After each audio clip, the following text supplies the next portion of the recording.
Hello everybody, and welcome to the Labyrinth of Limitations.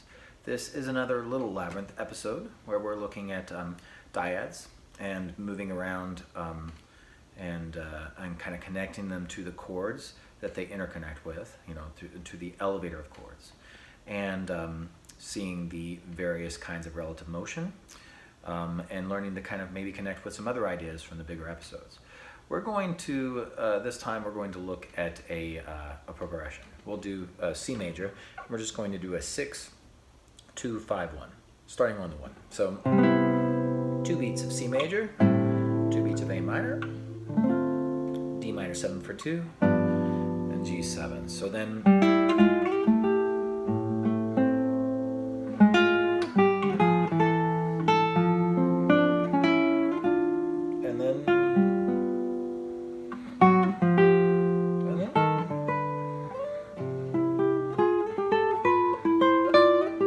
So just moving dyads around in this kind of relationship. And so we need to know the scales that we're using. So for starters, for the first measure, for C major and A minor 7, it is just C major 6.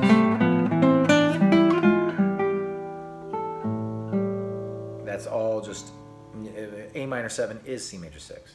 And these things are covered in the substitutions chapter, or the substitutions episode of the Labyrinth. So that is episode 2. So you do that over C, you do that over A minor, and then you go to D minor 7, and D minor 7 is F major 6.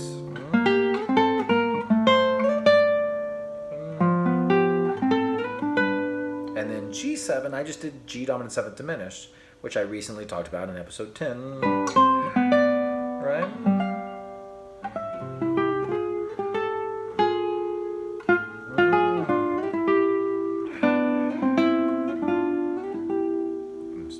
Of thirds on C. So let's talk about how to practice it and kind of get used to it.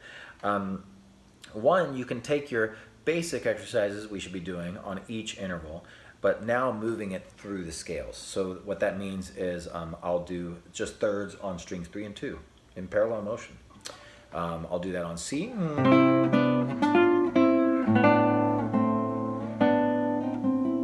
So that was the 1 and the 6.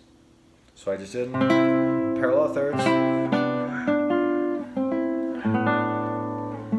and I was on diminished notes, right? And now I'm going to go to D minor 7, and I'm going to need to do some. So I did something like. Now I'm on F major 6. I just do the same type of motion, or like that, if I have that much time, which I don't really here. So I'm gonna, and then now I'm on G7, so now I'm gonna be, see what I did there was and I'm back to C. So this is G7, the diminished, and then G7. Now, if I were doing one of the other substitutions of this instead, so in the same way, this is interesting actually, in the same way as we were talking before about how I need to see this interval, say this, we were in G minor 6, and this here interval could be, this here interval could be in a drop 2 and 4. So I could, well, by the same token, so that's what I call a subset superset approach, seeing little things within bigger things and then bigger things around the little things. So in the same, by the same token, I had like, that was on my 2, and now I'm on G7, and these two notes live in a bunch of places. One is inside G dominant 7th diminished. Right? That's not what I did before, but it's I put a little more contrary motion, and I'm trying to stick with thirds. So here's thirds. So there it is. I could see that in that. I could see it in D minor 6 diminished. Right? It could be in that, which at first is going to seem the same, but there it is in G dominant 7th diminished. But in D minor 6, different diminished. So it's just kind of a slightly different flavor.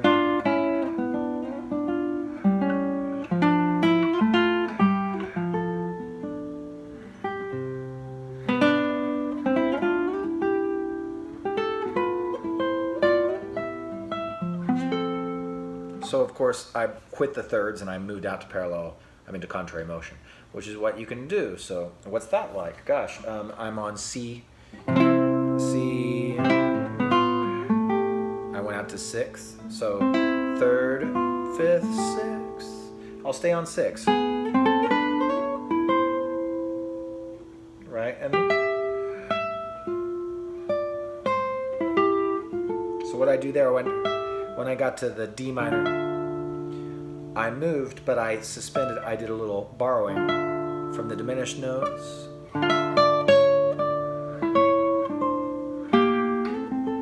Right, that's pretty. So imagine if I had that much time.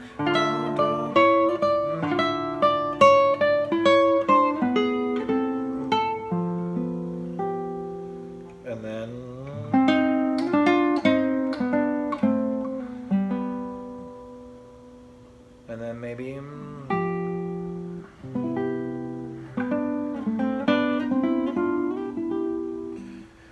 so it's just about practicing these things and moving and just kind of seeing the connection between the scales, between C major 6, so I'm on a third in C major 6, and then this, if I were in F major 6, well now that would be the third in F major 6, and this would be a borrowed note. See? And then, see, so that's a borrowed note now. And now I'm on G7. So I have to see, this is F, this is diminished notes, and now here's G7. Oh, sorry, so F, diminished notes, and then G7. So F being D minor 7. I could just think of it as F. F major 6. And then now I'm on G7.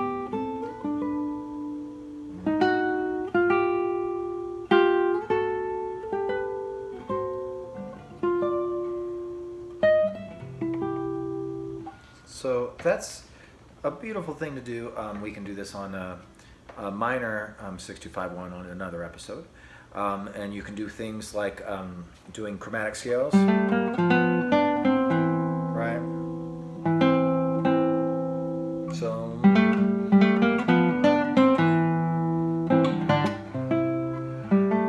and then,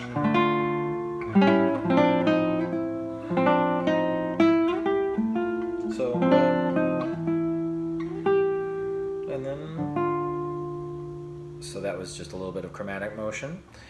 Just thinking off the top of my head. And then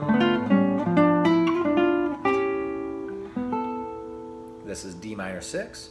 What if I did A flat minor 6? You know,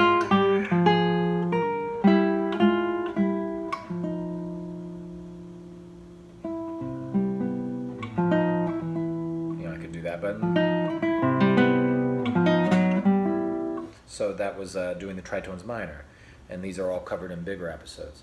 So all of those things can be explored, and I'm going to talk about that connectivity in another bigger episode where we talk about how the different things you can do on a dominant 7th chord can connect to each other, which I'm looking forward to.